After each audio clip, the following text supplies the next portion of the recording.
monde! Salut les élèves dans les classes, j'espère que vous allez bien. Je m'appelle Dominique et puis je vous souhaite la bienvenue au projet de Mini Maison de la Culture à l'école parce qu'on va avoir bientôt une rencontre d'artistes ensemble le 10 novembre prochain.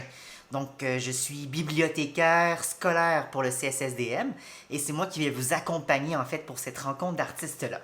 Aujourd'hui, je vous ai préparé une petite vidéo pour vous préparer à cette rencontre d'artistes-là qui va avoir lieu le 10 novembre prochain. Peut-être que vous le savez pas, mais on va rencontrer en fait un artiste visuel qui travaille pour et qui expose aussi au Musée des Beaux-Arts de Montréal. Ça, c'est un musée à Montréal. Donc, le but de cette vidéo-là aujourd'hui, c'est de vous préparer avant la rencontre d'artistes qui s'appelle Morija Kitenge Banza, qui est un artiste visuel. Et puis tout bientôt, le 10 novembre, on va le voir en direct. Vous allez être soit dans votre classe ou à la maison, et puis on va pouvoir interagir en direct avec cet artiste-là. Mais avant, c'est important d'écouter la vidéo tout au complet, justement pour que vous soyez bien préparés à le rencontrer le 10 novembre. Donc, dans cette vidéo aussi, je vais vous faire une petite présentation de qui est Morija. Ensuite, je vais également vous présenter le Musée des Beaux-Arts de Montréal. Je vais aussi vous faire des piqûres de lecture et des suggestions culturelles, juste pour enrichir un peu votre bagage, pour que vous soyez encore mieux préparés avant la rencontre d'artistes. Puis finalement, je vais terminer tout ça en vous laissant un petit défi à réaliser en classe. Alors, c'est parti. Qui est Morija Kitenge Banza? Donc, c'est un artiste visuel. Comme vous, à l'école, des fois, vous faites des arts plastiques en classe, mais quand ça devient ton métier professionnellement, on dit que tu fais de l'art visuel. Donc, c'est un artiste visuel qui vient du Congo, qui a ensuite émigré au Québec à l'âge adulte et qui travaille aujourd'hui à l'international. Donc, toutes les œuvres qu'il crée, il les présente dans plusieurs musées. Ça peut être en France, en Afrique du Sud, au Canada, au Québec. Donc, c'est pour ça qu'on dit qu'il est international. Et je dirais même que Morija Kitenge Banza, dans sa manière de créer, dans sa pratique artistique, en fait, c'est un artiste multidisciplinaire. Hein, c'est un bizarre de mot, ça, multidisciplinaire. Là, tu vas me dire, mais Dominique, qu'est-ce que ça veut dire? Multidisciplinaire. Bon, je te l'explique, c'est super facile. Multi pour plusieurs, disciplinaire pour discipline. Donc, c'est un artiste visuel qui utilise plusieurs disciplines, plusieurs médiums, plusieurs façons de créer en art visuel. Donc, Morija, il est multidisciplinaire parce que quand il crée, des fois, il fait du dessin, il fait de la peinture, il peut faire de la sculpture, il peut faire de la vidéo, de la photographie, des installations muséales. Donc, il mélange tout ça, tous ces modes, ces médiums de création-là en art visuel pour créer. Donc, c'est pour ça qu'on dit qu'il est multidisciplinaire. Donc, voilà. Donc, j'ai surtout vraiment hâte que vous le rencontriez, Morija, le 10 novembre prochain, parce que l'autre fois, je lui ai parlé et il est vraiment super cool, super sympathique, et je suis sûr que ça va être hyper enrichissant pour vous comme rencontre d'artistes. Maintenant, le Musée des Beaux-Arts de Montréal, qu'est-ce que c'est? Je ne sais pas si tu es déjà allé une fois au musée dans ta vie, mais je vais te décrire l'expérience, parce que c'est vraiment le fun, le musée. Moi, à chaque fois que je vais dans un musée, c'est comme si je me transportais dans un milieu, dans un endroit vraiment spécial, hors de l'ordinaire, qui ressemble pas du tout à ce qu'on vit au quotidien, parce que souvent un musée c'est divisé en plusieurs petites salles, et là, à chaque fois que tu rentres dans une nouvelle salle, c'est comme si tu entrais dans un autre univers, dans un autre imaginaire, et là, il y a plein d'œuvres qui sont exposées autour de toi. Des fois assez silencieux, des fois il y a de la musique, il y a des sons un peu bizarres, puis tout ça, ça crée une ambiance vraiment spéciale où tu es comme transporté dans l'imaginaire des artistes. Et ce que j'aime du Musée des Beaux-Arts de Montréal, c'est qu'ils ont vraiment plusieurs salles de ce type-là, avec vraiment des ambiances complètement différentes. Donc tu peux rentrer dans une salle à un moment donné où ça va être seulement de l'art inuit, dans une autre salle où ça va être de l'art africain, une autre salle où juste de l'art contemporain, une autre salle où ça va être de la vidéo, du cinéma. Donc, à chaque fois, tu te transportes dans un nouvel univers et c'est ça qui est vraiment le fun quand tu vas dans un musée. Donc, si tu n'es jamais allé au Musée des Beaux-Arts de Montréal, je te souhaite vraiment d'y aller parce que c'est un des plus beaux musées qu'on a à Montréal et aussi un des plus vieux. Ce musée-là, il a 160 ans. T'imagines? 160 ans! Donc, c'est un vieux musée puis qui est super populaire et il reçoit à chaque année à peu près et même plus de 1 million de visiteurs par année. Donc, si tu as envie d'y aller, sache que c'est super cool, c'est gratuit pour les jeunes. Donc, ça coûte des sous pour les adultes, mais si tu veux faire une sortie gratuite avec ta famille, tu peux même y aller le premier dimanche de chaque mois parce que c'est gratuit pour les adultes et toute la famille. Donc, tu peux voyager, visiter tout le musée gratuitement. Donc, ça pourrait être une super belle sortie familiale. Voilà. Et en plus, c'est au centre-ville de Montréal, donc c'est vraiment facile d'y aller. Tu peux y aller en métro jusqu'au métro Guy Concordia. Maintenant, avant la rencontre d'artistes, je voulais vraiment te faire des suggestions culturelles, tout ça dans le but de te préparer avant la rencontre de Moridja. Donc, Moridja, on pourrait le classifier un peu dans de l'art contemporain canadien, québécois, mais aussi avec une touche d'art africain. Donc, c'est la raison pour laquelle aujourd'hui, je vais te faire plusieurs suggestions, mais entre autres des suggestions en lien avec l'art africain. Quand tu te retrouves sur le Padlet, donc j'ai créé un Padlet pour toutes les classes et tu peux aller naviguer dedans dans ce Padlet-là, dans ce mur virtuel-là avec ta classe ou seul à la maison. Et puis tu vas voir qu'il y a plein de suggestions culturelles que je te fais. Il y a des suggestions culturelles qui sont sur Internet, d'autres ce sont des livres et après ça, il y a même aussi des podcasts, donc des balados que tu peux écouter comme si c'était la radio finalement.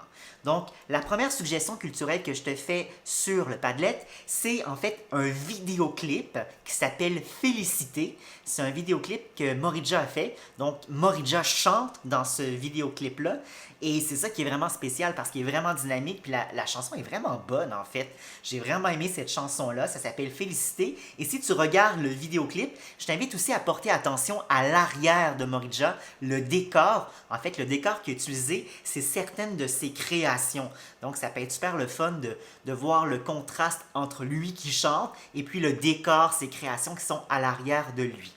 Deuxième suggestion culturelle que je te fais, en fait, je t'invite à aller naviguer sur Internet et à retrouver le site Internet officiel de Moridja. Donc, il y a un site Internet sur lequel il expose plusieurs de ses œuvres.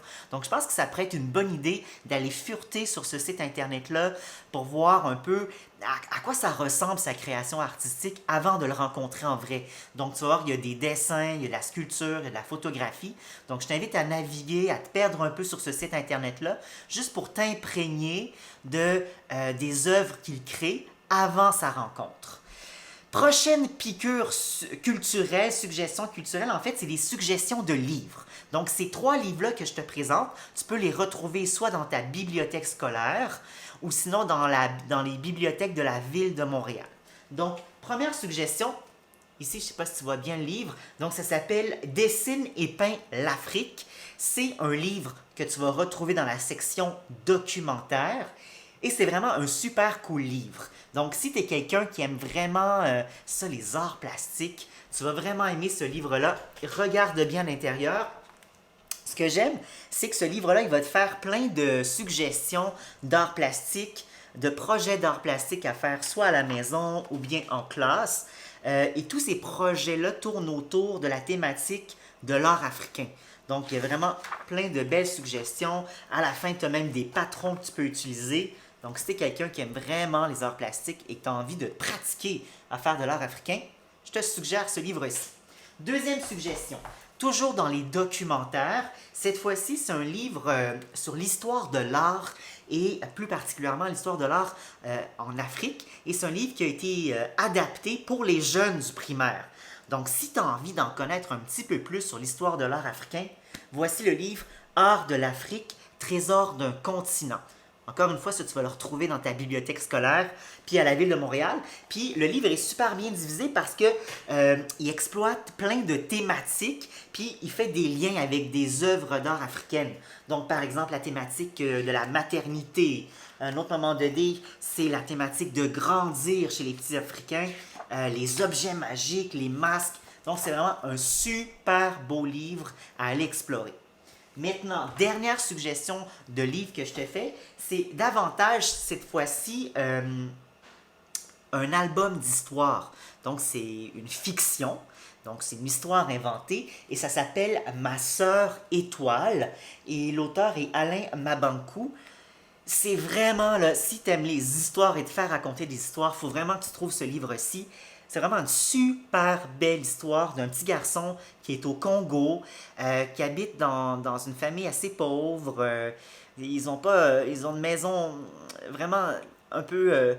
c'est difficile la vie là-bas, donc ils habitent dans une maison avec des trous dans le toit.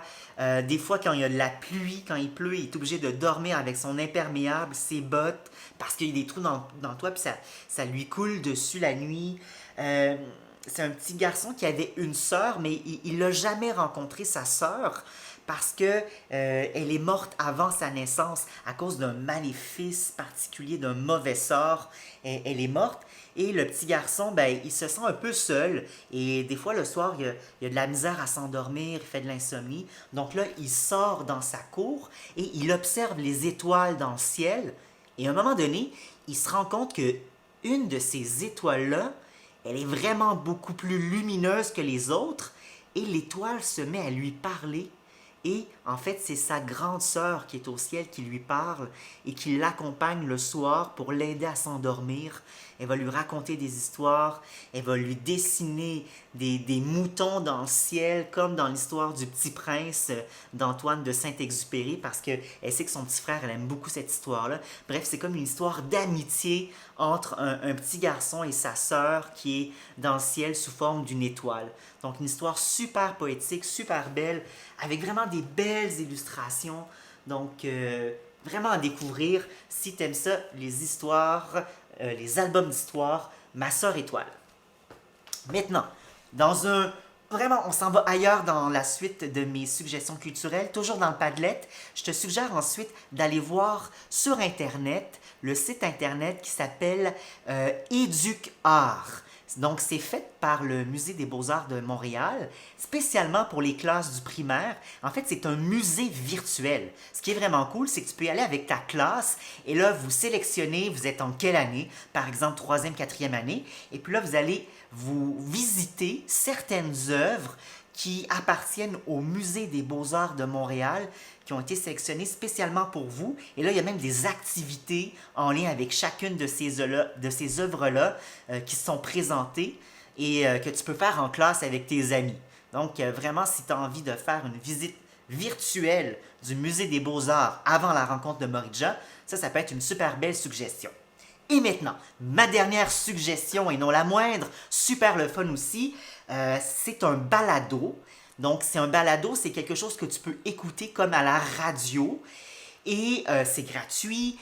Ça s'appelle La vie secrète de l'art. Vraiment cool. Ça a été fait, produit aussi par le Musée des Beaux-Arts de Montréal. Et ils sont allés chercher un auteur jeunesse qui s'appelle Simon Boulris. Donc, peut-être que tu le connais, j'imagine bien que tu le connais déjà, Simon Boulris, parce qu'il écrit beaucoup d'histoires, des romans, des mini-romans, et puis des albums pour les jeunes.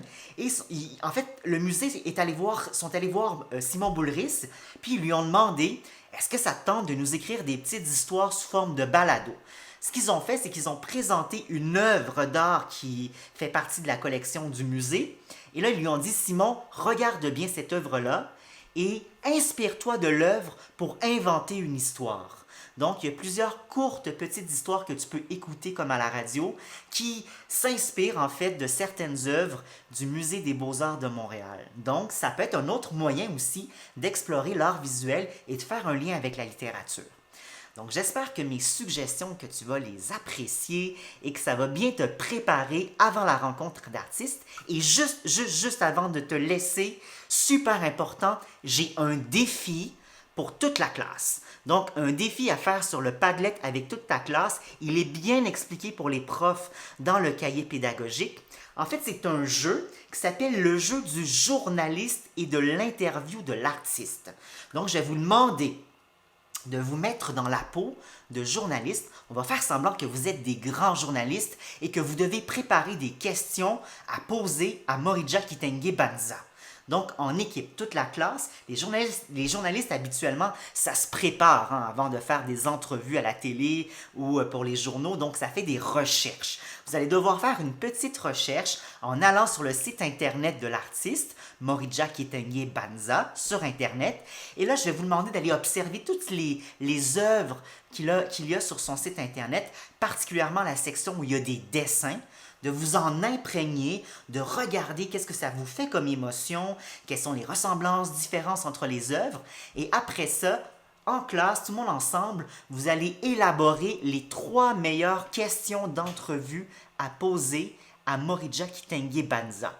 Les 3 meilleures questions pour toute la classe. Et là, vous venez les déposer, les écrire sur le Padlet pour que moi, je puisse les voir et pour que Morija puisse les voir aussi à partir de chez lui.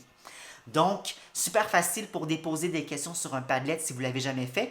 Vous avez seulement qu'à double-cliquer sur le Padlet avec la souris. Là, il y a une petite fenêtre qui va apparaître. Vous écrivez vos 3 questions.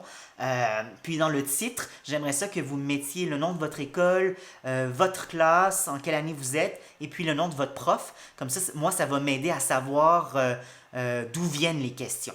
Donc voilà, c'est tout. J'espère que vous allez bien vous amuser à aller visiter toutes les suggestions culturelles que je vous ai faites. Et puis, j'ai super hâte de vous rencontrer en vrai le 10 novembre prochain et surtout de lire vos questions à Morija sur le Padlet.